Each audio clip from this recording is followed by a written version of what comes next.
Là, aujourd'hui, on dit fiqh. Si tu connais les règles, qu'est-ce que te fait perdre ton wudu, on t'appelle faqih. Faqih. Hein? En Maroc, faqih, c'est quelqu'un qui dirige la prière. Non? Al-fiqh. Faqaha en arabe, ça vient du terme de la racine faqaha. C'est le même que faqa'a ou faqa'a. Hein? Donc c'est la même racine. On dit faqaha, faqa'a ou faqa'a. Ça veut dire, hein? Ça veut dire percer. On dit faqa'a aynahu, il a percé son œil. Ok? On dit faqa'a, le jaune, on appelle un jaune vif. Asfar faqa'. Hein? Faqa'a, ça veut dire perçant. Hein? Percer aussi. Quelque chose qui perce les yeux. Hein? On dit aussi faqaha. Faqaha. Et puis cette forme-là, l'arabe, le a, ha et a, dans les dialectes arabes, souvent s'entremêlent. Et donc les trois, ça vient de la même racine. Faqa'a, faqaha, faqa'a. Faqaha, ça veut dire percer. Ça veut dire percer. Percer l'écorce pour trouver le cœur. Al-fiqh fi ad-din. Al-fiqh, littéralement, fiqh, dans la religion, ça veut dire ne pas se contenter de l'écorce.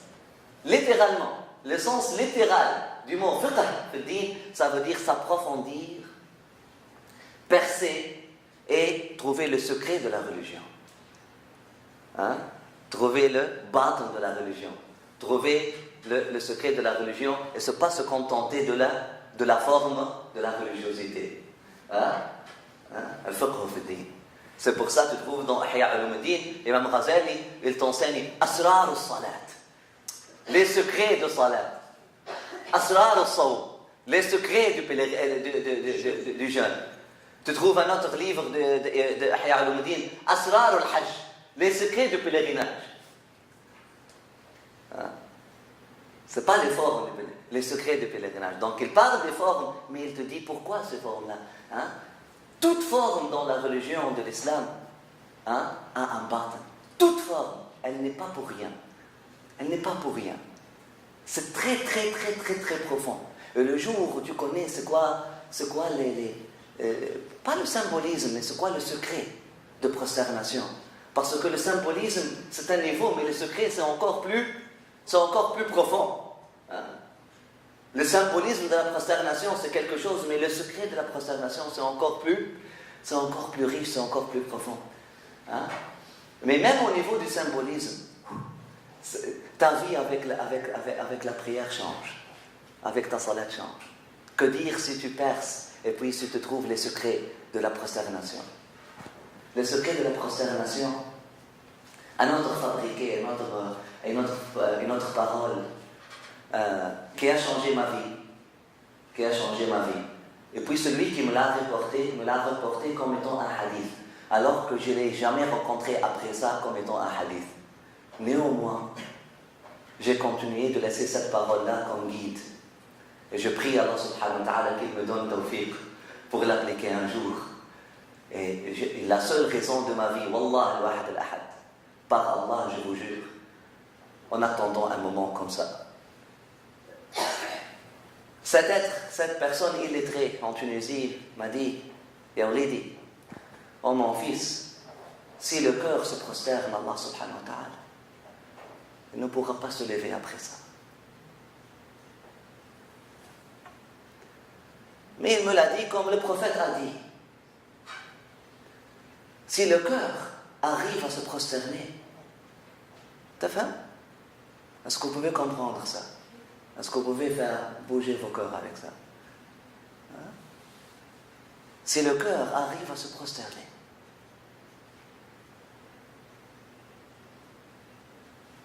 là, combien de fois tu te prosternes et tu te lèves? Comme si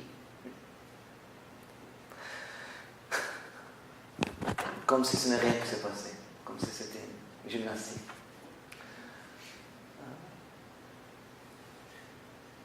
Cette prosternation du corps, elle vise à faire prosterner le cœur. Et là, j'ai commencé la conversation avec cet homme-là, je lui ai dit, Sidi, est-ce que j'ai la prosternation du cœur? J'ai senti quelque chose dans ma prière, des larmes, etc. Et puis mon état a changé dans la prière. J'étais très heureux, très content. J'ai senti de l'amour envers Allah subhanahu wa ta'ala, envers quelque chose qui a changé. Je suis allé à cet homme-là, son visage brillait de lumière. Mais c'était une personne illettrée qui ne sait ni lire ni écrire. Toutes ses prières avec Qul Huwallahu Ahad. Okay. Il n'a pas une autre sourate.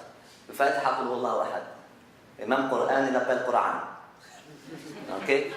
Mais on a dit tout à l'heure que A et A sont une mode. Ce sont des lettres. Wallah Allah. Allah subhanahu wa ta'ala, j'étais loin.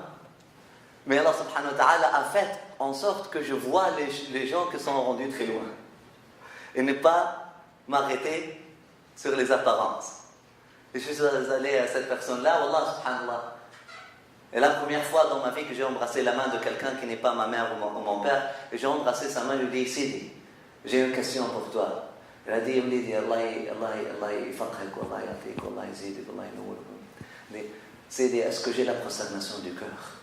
Est-ce que tu peux voir dans mon cœur si mon cœur est en état de prosternation? Un fou de 19 ans pose une question comme ça. Et là, il m'a dit, il était silencieux pour Allahu A'lam combien, mais c'était comme des heures pour moi. Mais après ça, il m'a dit, Olidi, j'ai regretté avoir posé une question comme ça. J'ai senti, juste après avoir posé la question, j'ai senti que j'étais arrogant. J'ai compris que c'était arrogant. C'est arrogant de poser une question comme ça. Je l'ai regretté, mais elle dit, Olidi, si le cœur se prosterne, il ne se lève jamais après ça. Si le cœur arrive à se prosterner, il ne pourra pas se lever après ça.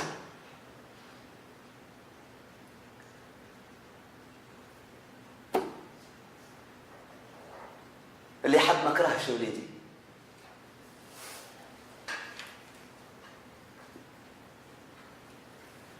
Celui qui peut aimer ne peut pas haïr après ça. Celui qui tombe en amour ne peut pas haïr après ça. اللي حب ما كرهش وليدي. القلب إذا ركع مرفع. يا وليدي القلب إذا ركع مرفع. ولا القلب إذا ركع ما قدر يرفع. مرفع، القلب إذا ركع مرفع واللي حب ما كرهش.